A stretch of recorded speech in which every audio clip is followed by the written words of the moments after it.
Hello friends, welcome to our channel Satya DS classes. तो चलिए start करते हैं। लेखपाल सफलता बैच के अंतर्गत आज हम पढ़ेंगे भारतीय संविधान एवं राज्य व्यवस्था के बारे में।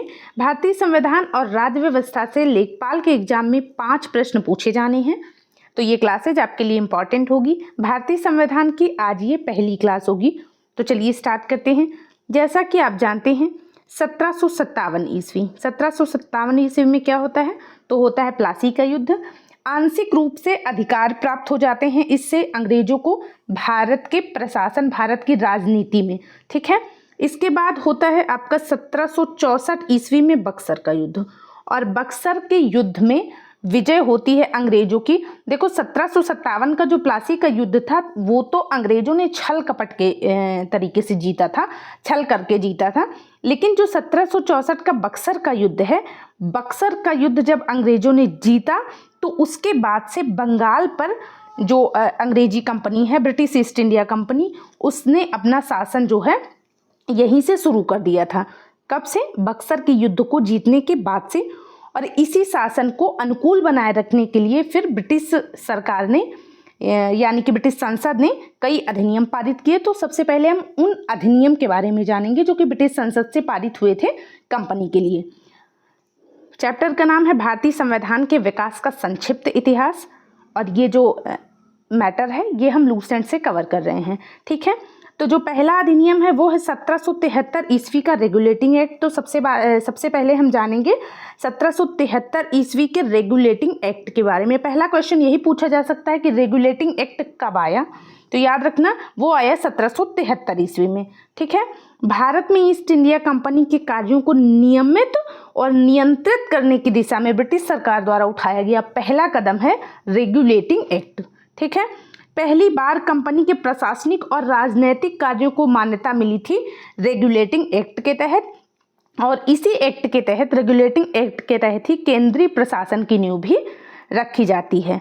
फिर हम बात करते हैं रेगुलेटिंग एक्ट की कुछ महत्वपूर्ण विशेषताओं के बारे में जिससे क्वेश्चन 100% पूछे जाते हैं।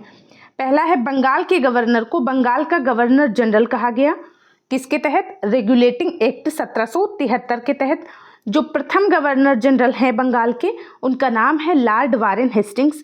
तो ये पूछा जाता है कि बंगाल के प्रथम गवर्नर जनरल कौन थे, तो वो थे लॉर्ड वारेन हेस्टिंग्स, ठीक है। कलकत्ता में उच्चतम न्यायालय की स्थापना भी हुई है रेगुलेटिंग एक्ट के तहत। कब हुई है? तो रेगुलेटिंग एक्ट आया था 1773 में। उसी एक्ट में उच्चतम न्यायालय की स्थापना का प्रावधान था। 1774 ईस्वी में उच्चतम न्यायालय की स्थापना की जाती है। उच्चतम न्यायालय के जो मुख्य न्यायाधीश थे वो थे एलिजा इम्पे, और इसके अन्य न्यायाधीशों में चैम्बर्स, लेमेस्टर और हाइड शामिल थे, ठीक है। कंपनी के कर्मचारियों पर निजी व्यापार पर प्रतिबंध लगाया गया। किसके तहत? रेगुलेटिंग एक्ट के तहत। और भारतीयों से उपहार और रिश्वत लेना भी प्रतिबंधित किया गया था इसी अधिनियम के तहत, ठीक है। चलिए आगे चलते हैं। फिर हम बात करते हैं एक्ट ऑफ सेटलमेंट की। एक्ट ऑफ सेटलमेंट कब आया? तो 1781 ईस्वी में आया था एक्ट ऑफ सेटलमेंट। तो ये भी याद रखना कि एक्ट ऑफ सेटलमेंट किस ईयर में आया, तो 1781 में आया। एक्ट ऑफ सेटलमेंट के तहत कलकत्ता की सरकार को बंगाल, बिहार और ओडिशा के लिए भी विधि बनाने का अधिकार प्राप्त हो गया था, ठीक है। किसको? कलकत्ता की सरकार को। तो इसको भी याद रखना, एक्ट ऑफ सेटलमेंट को। फिर हम बात करते हैं पिट्स इंडिया एक्ट की। पिट्स इंडिया एक्ट कब आता है? तो 1784 ईस्वी में आता है Pitt's India act. Pitt's India act के तहत दोहरे प्रशासन का प्रारंभ होता है, ठीक है।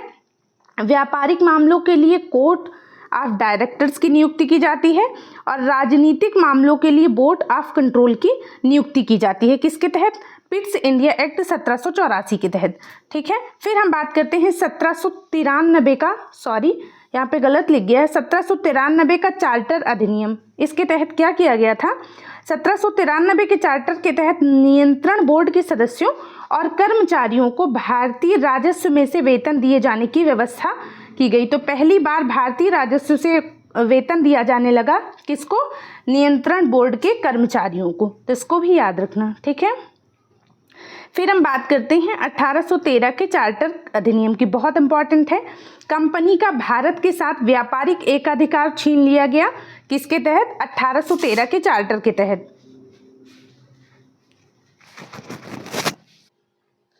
कंपनी का भारत के साथ व्यापारिक एकाधिकार छीन लिया गया। किसके तहत? तो 1813 के चार्टर अधिनियम के तहत। हालांकि जो चाय का व्यापार था उसको लेकर जो एकाधिकार था और चीन के साथ जो व्यापार था उसको लेकर जो एकाधिकार था वो बना रहा। ठीक है, आंशिक रूप से कह सकते हैं कि जो भारत के साथ व्यापारिक एकाधिकार था वो छीना गया, लेकिन कुछ चीजें फिर भी बची रही। अर्थात सभी ब्रिटिश नागरिक जो है ये भारत के साथ व्यापार कर सकते थे। कब से? 1813 के चार्टर से। हालांकि कंपनी को कुछ अधिकार फिर भी प्राप्त थे, तो इसको भी याद रखना। पूर्णतः व्यापारिक एक अधिकार समाप्त नहीं किए गए थे 1813 के चार्टर में, बस ये एक लाइन याद रखना। ठीक है, ईसाई पादरियों को भारत में आने की सुविधा प्राप्त हुई, तो ये भी याद रखना, बहुत इंपॉर्टेंट क्वेश्चन बन सकता है। पहली बार भारतीयों की शिक्षा पर प्रतिवर्ष 1 लाख रुपए खर्च करने का प्रतिबंध कब किया गया था? तो वो किया गया था 1813 के चार्टर से, तो इसको भी याद रखना। ठीक है, फिर हम बात करते हैं 1833 के चार्टर अधिनियम की। 1833 का जो चार्टर अधिनियम है इसके अंतर्गत कंपनी के व्यापारिक जो अधिकार थे, या कह सकते हैं कंपनी का जो व्यापारिक एकाधिकार था वो पूर्णतः समाप्त कर दिया गया। ठीक है, तो याद रखना 1833 के चार्टर के तहत कंपनी का जो भी व्यापारिक अधिकार था वो पूरी तरह से समाप्त कर दिया गया। अब क्या था? 1833 के बाद से कंपनी को केवल राजनीतिक कार्य करने के अधिकार थे। ठीक है, बंगाल के गवर्नर जनरल को भारत का गवर्नर जनरल कहा जाने लगा। कब से? 1833 के चार्टर से। बंगाल के गवर्नर जनरल को भारत का गवर्नर जनरल कहा जाने लगा। कब से? 1833 के चार्टर के तहत, तो इसको याद रखना, बहुत इंपॉर्टेंट है। भारत के जो पहले गवर्नर जनरल थे वो कौन थे? तो लॉर्ड विलियम बेंटिक थे, तो इसको भी याद रखना। भारत में दास प्रथा विधि विरुद्ध घोषित की गई थी। कब? तो 1833 के चार्टर के तहत। 1843 में इसका उन्मूलन कर दिया गया। अधिनियम की धारा 87 के तहत, किस अधिनियम की? तो 1833 का जो चार्टर अधिनियम है, इसी अधिनियम की धारा 87 के तहत कंपनी में पद धारण करने के लिए, ईस्ट इंडिया कंपनी में पद धारण करने के लिए किसी व्यक्ति को धर्म, जन्मस्थान, मूलवंश या रंग के आधार पर अयोग्य न ठहराए जाने का उपबंध किया। अर्थात इन आधारों पर अयोग्य नहीं ठहराया जा सकता। ठीक है, आगे चलते हैं। भारतीय कानूनों के वर्गीकरण के लिए विधि आयोग का गठन किया गया था। कब? तो 1833 के चार्टर के तहत ही भारतीय कानूनों के वर्गीकरण के लिए एक आयोग गठित किया गया, विधि आयोग। और जो प्रथम विधि आयोग है वो कब बना था? तो वो बना था 1834 ईस्वी में। इसके अध्यक्ष कौन थे? तो लॉर्ड मैकाले थे, याद रखना। इसी अधिनियम के तहत गवर्नर जनरल को संपूर्ण देश के लिए एक ही बजट तैयार करने का अधिकार दिया गया था। किसके तहत? 1833 के चार्टर के तहत। फिर हम बात करते हैं अगले चार्टर की, 1853 ईस्वी का चार्टर अधिनियम। इसके द्वारा क्या किया गया था? कंपनी के महत्वपूर्ण पदों को प्रतियोगी परीक्षाओं के आधार पर भरने की व्यवस्था की गई, और इसके लिए 1854 ईस्वी में मैकाले समिति की नियुक्ति की गई थी। ठीक है, तो इसको भी याद रखना, बहुत इंपॉर्टेंट है। फिर हम बात करेंगे 1858 के भारत शासन अधिनियम की। जब 1857 की क्रांति होती है उसके बाद आता है 1858 का भारत शासन अधिनियम। इसके तहत क्या किया जाता है? भारत का शासन कंपनी से लेकर सीधे ब्रिटिश क्राउन के हाथों में सौंप दिया जाता है। भारत में मंत्रिपरिषद की व्यवस्था की जाती है। किसके तहत? 1858 के भारत शासन अधिनियम के तहत भारत परिषद का सृजन किया जाता है, जिसमें 15 सदस्य होते हैं। भारतीय मामलों पर ब्रिटिश संसद का पूर्ण नियंत्रण कब से स्थापित हो गया? तो ये याद रखना, भारतीय मामलों पर ब्रिटिश संसद का पूर्ण रूप से नियंत्रण स्थापित हो जाता है 1858 ईस्वी से। ठीक है, मुगल सम्राट का पद भी समाप्त हो जाता है। अंतिम जो मुगल शासक थे वो कौन थे? तो बहादुर शाह द्वितीय, जिसे बहादुर शाह जफर भी कहा जाता है। भारत में शासन के संचालन के लिए, भारत में शासन के संचालन के लिए ब्रिटिश मंत्रिमंडल में भारत के राज्य सचिव की नियुक्ति की गई। किसके तहत? 1858 के अधिनियम के तहत। और ये जो भारत का राज्य सचिव था, इसके पास भारत के प्रशासन की संपूर्ण शक्ति थी। भारत के प्रशासन पर इसका संपूर्ण नियंत्रण था। किसके पास? भारत के राज्य सचिव के पास। भारत के गवर्नर जनरल का नाम बदलकर भारत का वायसराय कर दिया गया, तो ये भी याद रखना। भारत के गवर्नर जनरल का नाम कब बदला गया था? 1858 में। क्या कर दिया गया? तो भारत का वायसराय कर दिया गया।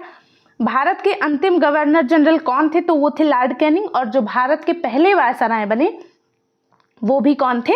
वो भी लॉर्ड कैनिंग। ठीक है, तो याद रखना भारत के अंतिम गवर्नर जनरल और भारत के पहले वायसराय कौन थे?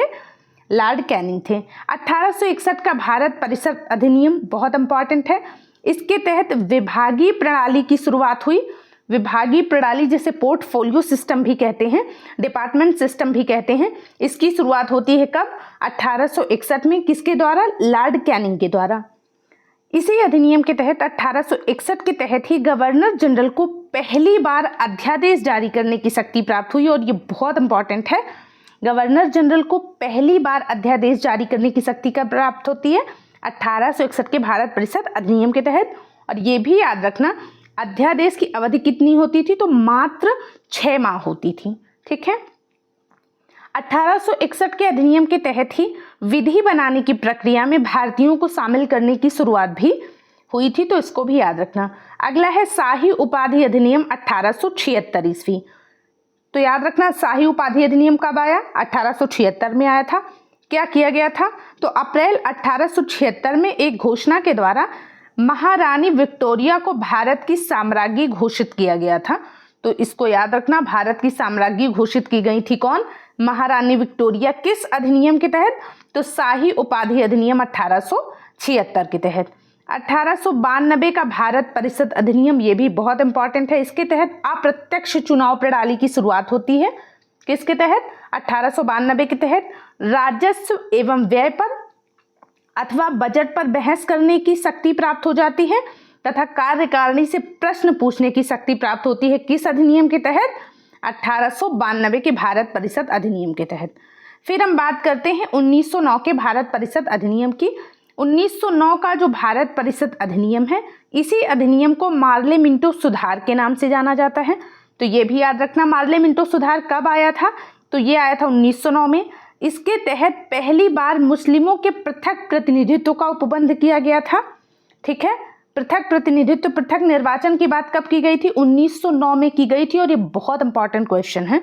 सांप्रदायिक निर्वाचन का जनक किसे माना जाता है? तो लॉर्ड मिंटो को सांप्रदायिक निर्वाचन का जनक माना जाता है। ठीक है, 1909 के तहत ही प्रांतीय विधान परिषदों की संख्या में भी वृद्धि की गई थी। तो ये इंपॉर्टेंट है, याद रखना। सत्येंद्र प्रसाद सिन्हा वायसराय की कार्यकारिणी परिषद के पहले भारतीय सदस्य बनते हैं 1909 के अधिनियम के तहत। अगला अधिनियम और बहुत इंपॉर्टेंट है 1919 का भारत शासन अधिनियम। इसे मांटेग्यू चेम्सफोर्ड सुधार के नाम से भी जाना जाता है। तो ये भी याद रखना, मार्ले मिंटो सुधार 1909 में आया था। जो मांटेग्यू चेम्सफोर्ड सुधार है ये 1919 में आया। इसके तहत केंद्र में द्विसदनात्मक विधायिका की स्थापना की गई। किसके तहत? 1919 के शासन अधिनियम के तहत। प्रांतों में द्वैध शासन प्रणाली की शुरुआत मोस्ट इंपॉर्टेंट है। प्रांतों में द्वैध शासन प्रणाली की शुरुआत कब होती है? तो 1919 के अधिनियम के तहत। इसके तहत प्रांतीय विषयों को 2 भागों में बांटा गया था, आरक्षित विषय और हस्तांतरित विषय। भारत में एक लोक सेवा आयोग के गठन का भी प्रावधान किया गया था 1919 के अधिनियम के तहत। इसी के तहत फिर बाद में ली आयोग की स्थापना की जाती है। ली आयोग के अनुशंसा पर एक लोक सेवा आयोग का गठन किया जाता है कब? 1926 में। ठीक है, 1919 के अधिनियम के तहत ही पहली बार केंद्रीय बजट को राज्यों के बजट से अलग कर दिया गया। तो इसको भी याद रखना, पहली बार केंद्रीय बजट से राज्यों के बजट को कब अलग किया गया था? तो 1919 में। अगला अधिनियम और बहुत इंपॉर्टेंट 1935 ईस्वी का भारत शासन अधिनियम। ये जो अधिनियम था ये साइमन कमीशन की रिपोर्ट पर आधारित था। कौन सा? 1935 का भारत शासन अधिनियम। इसके तहत अखिल भारतीय संघ की स्थापना का प्रावधान था, हालांकि ये सफल नहीं हो पाया। प्रांतों में द्वैध शासन व्यवस्था का अंत कर दिया गया 1935 के अधिनियम के तहत और प्रांतीय स्वायत्तता की शुरुआत की गई। तो ये क्वेश्चन पूछा जाता है कि प्रांतीय स्वायत्तता की शुरुआत कब की गई थी? तो वो की गई थी 1935 के तहत। और प्रांतों में द्वैध शासन व्यवस्था कब समाप्त की गई थी? तो वो भी 1935 के अधिनियम के तहत। ठीक है, केंद्र में द्वैध शासन की स्थापना कब की जाती है? तो 1935 के अधिनियम के तहत ही केंद्र में द्वैध शासन की स्थापना की जाती है। संघीय न्यायालय की स्थापना का भी प्रावधान 1935 के अधिनियम में था। तो 1937 ईस्वी में संघीय न्यायालय की स्थापना की गई थी। ठीक है, 1935 के अधिनियम के तहत भारत परिषद का अंत कर दिया गया। इसी के तहत सांप्रदायिक निर्वाचन पद्धति का भी विस्तार किया जाता है। ठीक है, आरबीआई की स्थापना कब होती है? तो 1935 के अधिनियम के द्वारा ही आरबीआई की, भारतीय रिजर्व बैंक की स्थापना की जाती है। ठीक है। वर्मा को भारत से अलग किया गया था कब? 1935 के अधिनियम के तहत। जो अंतिम अधिनियम था वो था 1947 का भारतीय स्वतंत्रता अधिनियम। ये 4 जुलाई को ब्रिटिश संसद में पेश किया जाता है, प्रस्तावित किया जाता है। 18 जुलाई 1947 को ये स्वीकृत हो जाता है। इसी अधिनियम के तहत 2 अधिराज्यों की स्थापना की जाती है कब? 15 अगस्त 1947 को, भारत और पाकिस्तान। ठीक है। तो ये रही आज की क्लास। आई होप आपको ये क्लास पसंद आएगी। अगर आती है तो प्लीज़ इसे लाइक और शेयर ज़रूर करें और अपना फीडबैक भी हमें ज़रूर दें। Thank you so much.